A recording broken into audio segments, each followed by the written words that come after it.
1911 оны 12 дугаар сарын 29 буюу энэ өдөр монголчууд манжийн нойрхлыг түлхэн унгаж тусгаар тогтнолоо сэргээ мандуулан олноон өргөгдсөн Монгол улсаа тунхагласан. Гэвч хэл хязгаар бүрэн бүтэн биш. Улс орны байдал бүрэн төвхнөөгүй байсан үе.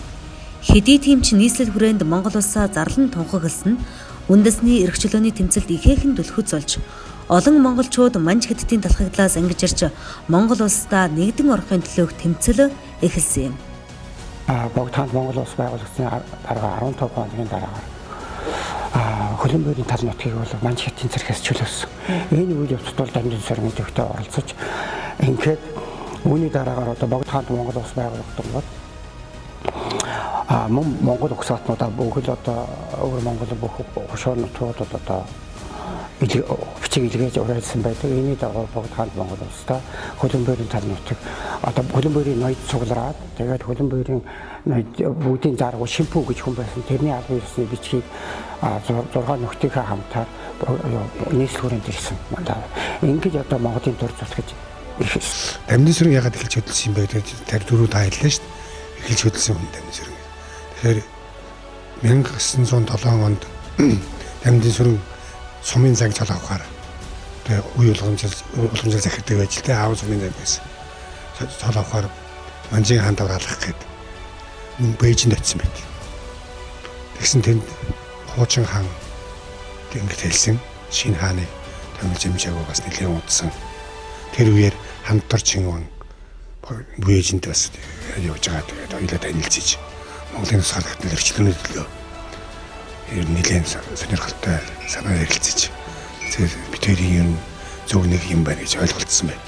Тэр үе тэр хоёр хүн өөрөө одоо өнөөдөр тэр Чин улсын засаг төрөөс явж байгаа Монголын төрөө бодлого, шин засгийн бодлого энэ одоо Монгол оронд ямар хэлбэрээр үйлчилж байгаа Монголын эрхчлөө тусгаар тогтнолын үйл ямар хэрэгтэй болох тэр үед хоёр их хүн ярилцах юм боломж нэгдсэн.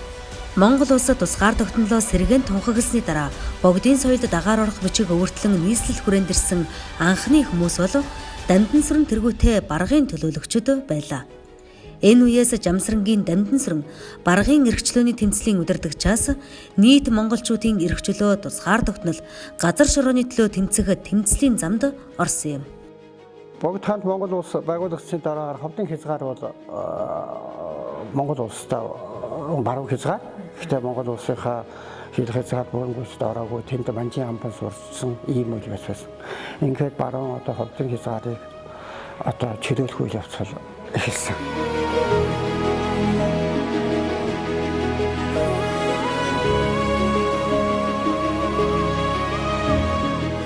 За энэ үйл явцад Манлаа Батар Дамжин сүрэн голох өрг гүйцэтгсэн байдаг.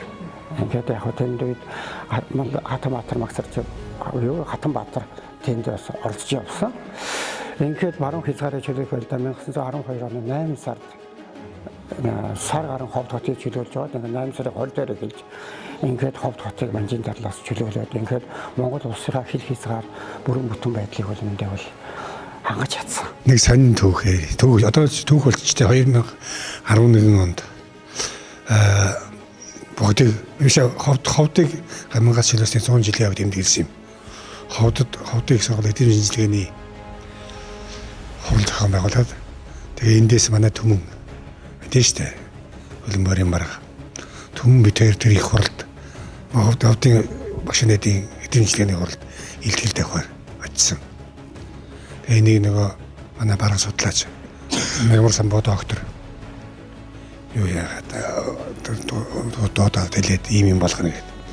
Тэгээ тэр ховдод очиж тэр хуралд итгэл тавьсан. Одоо ойрдод их гайхаж ирсэн. Та нар одоо зүүн хязгаараас баруун хязгаарт яаж явуулсан. Тэгэхээр тэнд бидний их гоё мотив байсан л та. Миний бүгдээц баргууд Монгол улсын тусгай тогтнолын төлөө бүр хааваас баруун хязгаарт гавьяа явуулж явсан. Тэгэхээр нэг юм огшоод байна шүү дээ.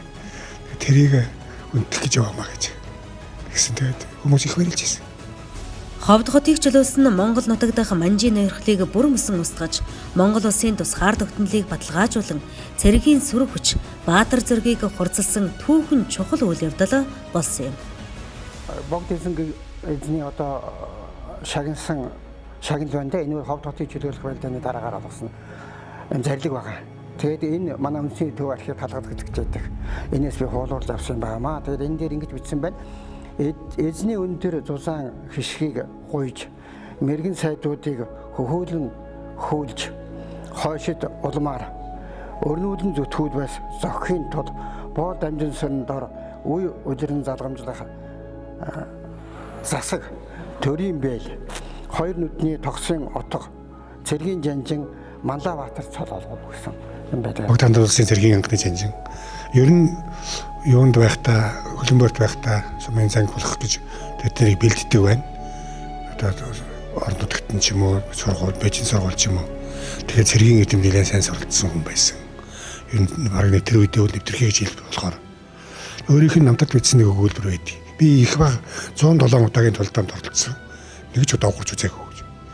Тэгэхээр тэр ямар эдэнтэй хүн байсан бас мэдэгдэж байна. Ямар зөрөгтэй шантрахгүй их орж байсныг мэдэгдэж байна тийм ээ. Тэгэхээр тэр одоо алтар гавьяа туршлага чадвар нь Монгол улсын цэргийн жанжин тэтгэж тохион томилоход нөлөөлсөн байхаа гэж боддог. Богдханд Монгол улс одоо шагнасан шагнал дотор үе удирдсан залгамжлах засаг гэдэг одоо хэлбэр цодыг олгосон байдаг. Тэр нь бол үе удирдсан залгамжлах засаг ноён гэсэн үг л дээ. Тэгээд Монголын хил баруун хойд одоо хил хязгаарыг зүүн хойд хил хязгаарыг захин хамгаалах үүрэгтэй 3 харуулын нутгийг өгсөн. Дараа нь сүүлд нь 2 харуулын нэмээд ингээд 5 харуулын нутгийг одоогийн Дорнот аймгийн одоо хойд хилээр байгаа энэ харуулын нутгийг ингэж өгсөн. Одоо Тарбан дахин овоо буюу уран улсын хилээс баруун тишээгээ одоогийн Баян улс сумын нутгаас одоо энэ газар нутгч нөгч нартай Манлайбаатар дамжин сүрэнгийн одоо нутг шүү дээ.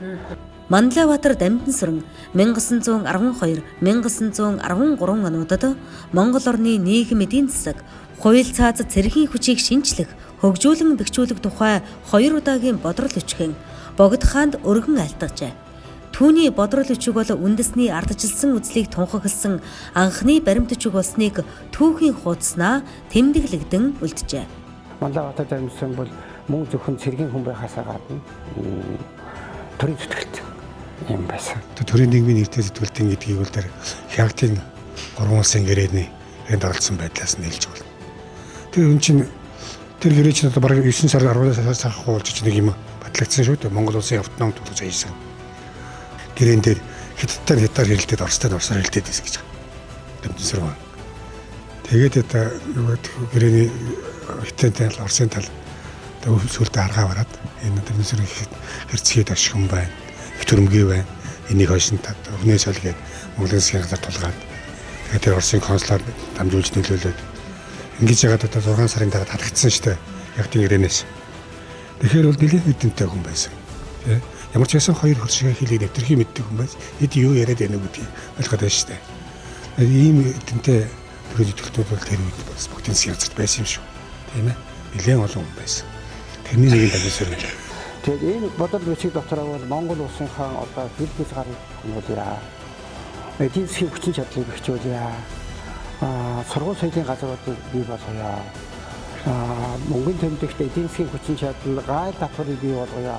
Улс орныхоо эдийн засгийн чадварыг бэхжүүлъя. Бүр тэр байтугай одоо бүр орон юу Монгол улстай зэвсгийн үйлдвэрийг хүртэх босгоё. Өөрөө юмаа бүгдийг хийе. Улс орны батлан хамгаалах эдийн засгийн хүчин чадлыг ер нь уусгээр өөрөө бүрэн бүтэн болох үйл явцыг одоо бид нар хийе гэдэг ийм. Дараа нь 1913 оны 1 сард бас дахин бодрол бичиг барьсан байдаг. Тэгээ энэ үйл явцуудад үнэн чанартай бол улс орны бүхэл юмыг одоо тусгаалгасан улс гүрэн эдийн засгийн хүчин чадалтай цэрэг армийг цэргийн сургуулиудыг хаана байлгах вэ? Цэрэг эрсийг ямар хугацаатайгаар одоо бэлдэж байх вэ? Цэргийн татлага хаана гол цэргийн ангиудыг байрлуулах уу гэдгийг хүртэл энэ дээр бичсэн. Ингээд энэ бол одоо Монгол төрийн том бодлого байсан. Тэгээ энэ бодлогыг мэдээж одоо энэ үйл явц бол Монгол төрийн бодлого дотор сууж ингэж явагдсан нь ойлгомжтой. Ер нь 15-ны цагтаа хүртэл болгож ирсэн юм шүү дээ. Монгол дэлхийн бүх нийслэлүүд дөрвөн талдаа харуултай байт юм аа. Богдын хүрээнд тийм алгаа гэдэг. Богдын хүрээнээс 15 газарт дөрвөн талд нь харуул суулгасан. Тэгээд 15-ны цагтаа бий болж илээ шүү дээ. Манлайбаатар дамжин сүрэнгийн одоо тухай бичсэн ном зохиолуудыг уншиж байхад эх орон газар шороо тусгаар тогтнолынхоо төлөө бол өөрийн амийг одоо үнэхээр үл хайрлахгүйгээр зүтгэж байсан бол тэр номын үг өгүүлбэр болгоноос ингээд харагддаг л та. Яг үнэ. Маш сайхан үг хэлж байна. Үнэн чанартай Дамжинсрын бол өөрөө бас их бичгийн хүн. Тий. Тэгээд тэрний хэлсэн бичсэн юмнууд нь их гүн утга агуулгагүй ийм одоо байдаг штэ. Тэгээд урд ихэ ясч бүндээ манай тусгай тогтнол байдаг. Төр улсын хэргийг амьд хүмүүн хөдөлдөг авч тогтсон суурь нь ам бие хайргүй зүтгэж үхэж өргөдөхсдийн ясчмгэн дээр тогтоог гэж ингэж хэлсэн байдаг. Тэгээ юу гэсэн үг вэ одоо ерөөсө та бүгд ойлгож байгаа. Ер нь бол одоо Монгол улсын төр засаг бол өнөөдөр нэгэн хүний хөө хөдөлж явж байгаа боловч тогтсон суурь нь бол ам бие хайргүй үхэж өргөдөхсдийг зүтгэж байсан энэ хүмүүсийн ясчмгэн дээр тогтдог гэж их яруу сайхнаар хэлсэн. Тэр манж Монгол хэлний дэвтэрх юм байсан. Манж хэлтэй, хятад хэлтэй, орос хэлтэй. Тэгээд цэргийн эдийн төгссөн гайхамшигтай амт байлаа шүү дээ. Тийм засгийн газарт засгийн сайттай бол засгийн газар ч одоо хүчтэйч байлгүй яах вэ юм.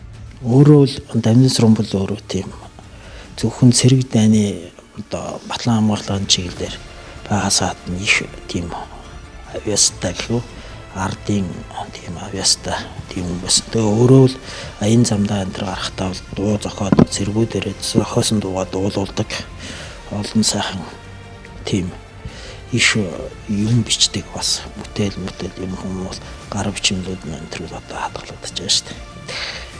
Манлайбаатар Дамжинсрын эцсийн амьсгалаа хураатал Монголынхон төлөө тэмцлийн үргэлжлүүлсээр байсан нь Монгол хүн харийн дайсны өмнө хизээж өвдөг сөхрөхгүй байж эх орон эрхчлөө тусгаар тогтнолынхон төлөө хамгийн сүүлчийн амьсгалаа хүртэл зориулах учиртай гэрээслэл болсон юм. Ер нь Хотын засгийн газрын сайтуудыг ургуулж өөртөө татаж өөрийнхөө бодлогыг хэрэгжүүлж Монголыг өөртөө авах гэсэн хятадын бодлого тэр үед ч байсан шүү дээ. Тэр үдхийг хэл сайтуудад авилга өгдөг байсан. Та нар Бээжинд ирэх юм бол тийм юм шаган харамж өгнө, цол зэрэг хэрэг мөгн, цалин бүнглүү болгоно, одоо хангамж сайн нэмэгдэнэ тэрэ гээ амлдаг байсан. Тэгээд энэ ордсын билүү ханах юм билүү насан болчоо тайж буцаа явуулсан шүү дээ. Тэнцгийн газарт байж байгаа. Тэгээд тэр дараагийн ирсэн хүн зарж Дамжинсранд явуулсан байна. Чи одоо Бээжинд ирэх хэрэгтэй. Энэ шаган харамж өгнө тэрэ. Тэгээд та нар намайг насан болчоо шиг баам бит санна гэж баам гэж том хэлхий гэсэн гэдэг.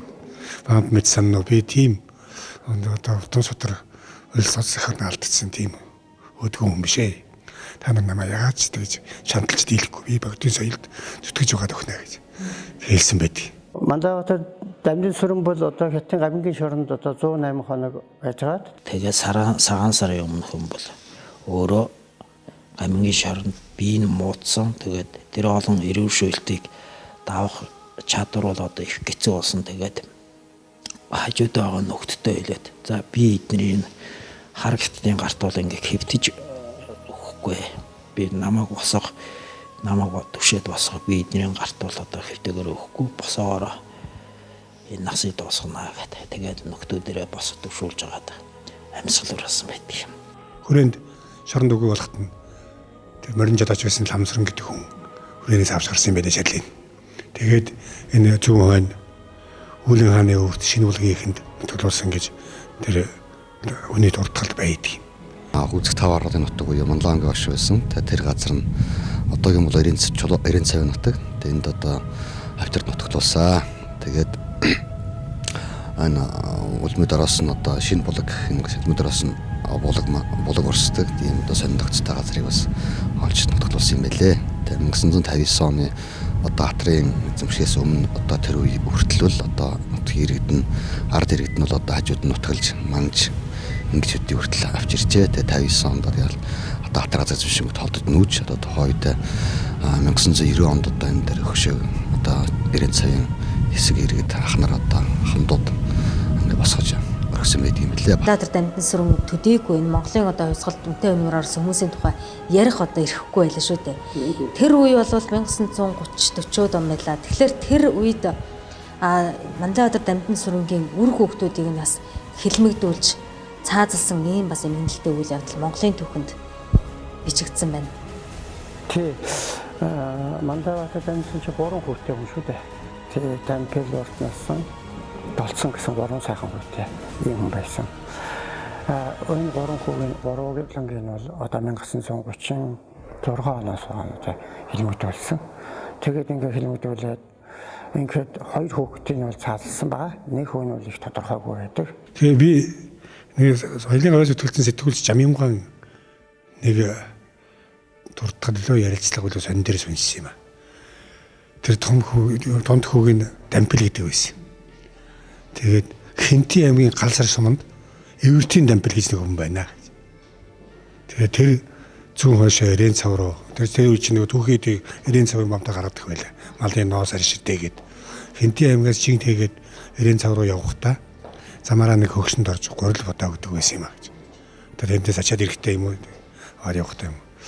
Тэгээд тэр эвэртийн дампил гэдэг нь аав нь эвэртэд оройтой хүн байлаа шүү дээ. Тэгээд тэр хүн өөрийнхөө тамин сүрний гэж болохгүй учраас нуугаа тэгж хэлсэн болов уу гэж Жамингоо хэлсэн мэт. Би тэрийг үнжиж магадгүй гэж боддог. Дээрээс нь бас нэг ач хүн байсан, Минжүүр гэж ач хүн байсан 16 настай байсан. Тэрийг хүртэл хэлмэгтэй байсан. Тэгээд их харамстай төг. Монголд төрийнхөө төлөө одоо ихэд өгтлээч одоо Монголынхоо төлөө байж чадсан энэ агуу хүний өөр хүүхдүүдийг бол бүгдээр ингэж хэлмэгтэй болсон. Тэгээд Монголчууд Манлайбаатар Дамжин сүрэнгийн үзэл санаа үйл хэргийг гүнээ хүндэтгэн биширч түүний алдар гавьяаг урлаг уран сайхан ном зохиол бүтээлээр дамжуулан мөнхөж үлсээр ирсэн. Агуу хүүг үүсгэсэн хүмүүсийн алдар гавьяаг мөнхжүүлэхдээ олгосон ажлуудыг энэ 30 жилийн хугацаанд бараг хийсэнгүй. Гэхдээ яг нутгийн 100 олон хэд хэдэн ажлыг хийх гэж хичээсэн. Энэ нь бол 2011 онд манай Дорнот аймгийн 300 суманд багц наадам зохион байгуулах гэдэг. Тэгэхээр Дорнот аймагтай нэг боломжтой болъё гэдэг санаа. Тэгээд иргэдийн төлөвшөлт манай хэрлэн сумын иргэдийн төлөвшөлт хуулиар ороод шийдвэр гарсан л да. Тэр нь бол одоогийн энэ 327 дугаар ангиад цаатлаас төмөр зам арах замыг хийсэн байна. Дамжин сүрэнгийн годамж. Дамжин Манлайбаатар Дамжин сүрэнгийн годамж. Одоо энэ хүн баг мэдчихгүй. Би мэдхгүй. Чи мэдхгүй. Бүр хаягтай байгагүй. Одоо энэ он жил одоо энэ чинь 11 оноос өнөөдөр 19 баг 9 жил болсон байж. Түүнээс гадна бид нэр одоо энэ нөгөө баян уулын нэг хэдийн цэргийн анги байдаг шүү дээ. Тэрийг бид нэр бас хэдвар ангид гэлээд тэрийг бас Манлайбаатар Дамжин сүрэнгийн нэрмжлэл болох гэж бүр анги дээр нь бид нэр очоод тэр үеийн 300 сумын засагтаар Нямаа гэж хүн байсан. Тэгээд бид бүгдээрээ очоод тэн дээр одоо тэр ангийн хамт олонны хурал гаргаас дэмжүүлээд ингээд сайхан тэр аймгийн иргэдийн төлөвшөлтөд хурал бас оруулсан. Тэрний дэмжин шийдвэр гаргуулад ингээд тэр бас нэрмжт болж чадаагүй. Дамжин сүрэн бол өөрөө Монгол улсын хэмжээний Монгол үндэсний хэмжээний баатар шүү дээ. Монголчууд өдөхөн өнөөгийн нэрхчлөөт амьдрал тусгай тогтнолыг авчирхад үнэтэй өнөөр оруулсан үндэсний эрхчлөөний хувьсгалын удирдагч 1921 оны ардын хувьсгалын удирдагч гээд эдгээр хүмүүсийн алдар гавийг бол эзэж мартах учиргүй. Тийм учраас манай энэ Дорнот аймгийн одоо энэ зүү хойд хэмүүд хэсгээс гэхэд маршал хорлоогийн чав болсон одоо хэрлэн голын хөвөнд одоогийн одоо чавсан сумын нутагт одоо мэндэлсэн байдаг. Тэгвэл 1911 оны үндэсний эрхчлөөний хувьсгалын удирдагч Дэнийг Манлайбаатар Дамжин сүрэн мөн энэ одоо одоогийн чулуу ороод сумын тухайн үед одоо энэ одоо барагчууд нутгалж байсан. Энэ одоо нутагт одоо нутаглуулсан байдаг. Эндээс одоо төрөн гарсан юм баатар. Мөн одоо 1990 оны ардчилсан хувьсгалын удирдагчдын нэг Санжаар сүрэнгийн зориг мөн одоо энэ Ташуулар сумын харьяат гэдэг. Тэгэхээр энэ Монголын одоо эрхчлөө тусгай тогтнол энэ ардчилсан өөрчлөлтөд бас өмтэй хувь нэмэр оруулсан энэ хүмүүсийн үлгийн нутгууд одоо яхаар гохгүй манай Дорнот нутаг. Тийм учраас манай дорнотчууд бид зөвхөн одоо Дорнот аймгийн төдийгүй Монгол үндэсний хэмжээнд Монгол улсынхаа нийт ард иргэдэд эдгээр одоо түүхэн хүмүүсийн гавьяа зүтгэлийг алдаршуулан таниулах ажлыг зохион байгуулахад бид одоо ороолон манлайлж оролцох учиртай.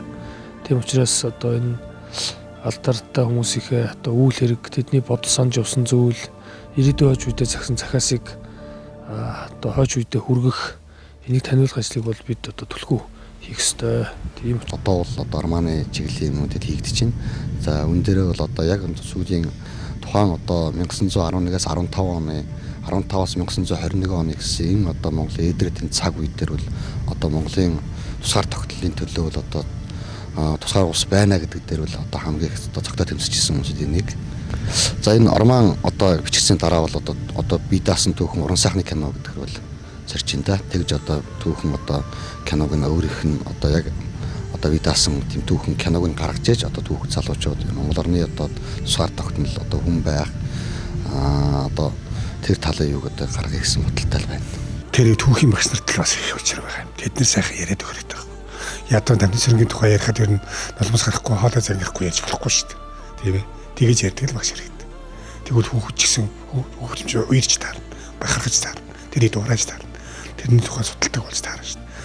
Ийхүү 20 дугаар зууны Монгол цэргийн домогт жанжин Манлайбаатар Дамжин сүрэн Монгол үндэсний эрх чөлөөний үзэл санаа тэмцлийн туг болон мөнхөрсөн хүн.